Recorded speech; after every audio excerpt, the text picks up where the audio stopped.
রাজধানীর এভারকেয়ার হাসপাতালের সামনে আছেন সহকর্মী হাসান মিসবাহ। খালেদা জিয়ার শারীরিক অবস্থার খোঁজখবর রাখছেন তিনি। সবশেষ খবরাখবর জানতে সরাসরি যুক্ত হচ্ছি তার সাথে। মিসবাহ, বিএনপি চেয়ারপারসনের স্বাস্থ্য সম্পর্কে নতুন কোনো তথ্য কি আপনার কাছে আছে? কাল লন্ডন যাত্রার ব্যাপারে চূড়ান্ত সিদ্ধান্ত কখন নাগাদ নেওয়া হতে পারে সে বিষয়েও জানাবেন। রাব্বি, বিএনপি চেয়ারপারসন বেগম খালেদা জিয়াকে 23 নভেম্বর রাজধানীর এভারকেয়ার হাসপাতালে ভর্তি করা হয়েছে। হার্ট, লিভার, কিডনি সহ আরও অন্যান্য অংশে শরীরের আরও নানা রোগ বা জটিলতা আছে। 23 নভেম্বরের পর থেকে প্রতিদিন চিকিৎসকরা তার স্বাস্থ্যগত যে উন্নতি বা যে আপডেট সেটা আসলে প্রতিনিয়ত জানিয়ে আসছেন।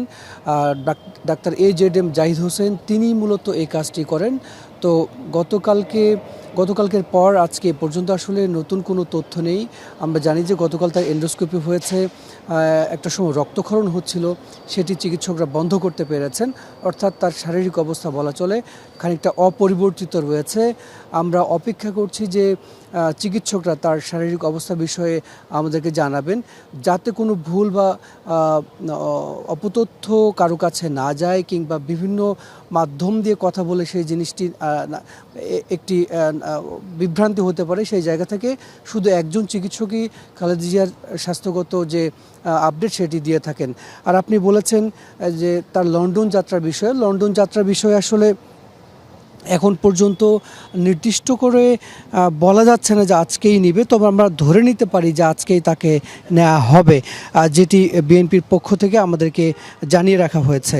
অর্থাৎ আজকে এয়ার অ্যাম্বুলেন্স যদি আসে, যেটি জার্মানির একটি প্রতিষ্ঠানের এয়ার অ্যাম্বুলেন্স আসার কথা, সেটি যদি আসে তাহলে হয়তো আগামীকালকে রওনা তিনি হতে পারেন লন্ডনের উদ্দেশ্যে, সেটি আসলে কথা রয়েছে। তবে এটি নির্ভর করবে তার শারীরিক অবস্থা, মেডিকেল বোর্ডের যে সিদ্ধান্ত সেটির উপর আসলে নির্ভর করবে। আবার আমরা একটি অন্য সূত্র থেকে একটি খবর জানছি যে আরও 2-1 দিন পেছাতে পারে তার লন্ডন যাত্রা। তবে সব মিলিয়ে আজকে হয়তো বিএনপির পক্ষ থেকে সেই বিষয়টি স্পষ্ট করা হবে। মিসবাহ, আপনাকে ধন্যবাদ।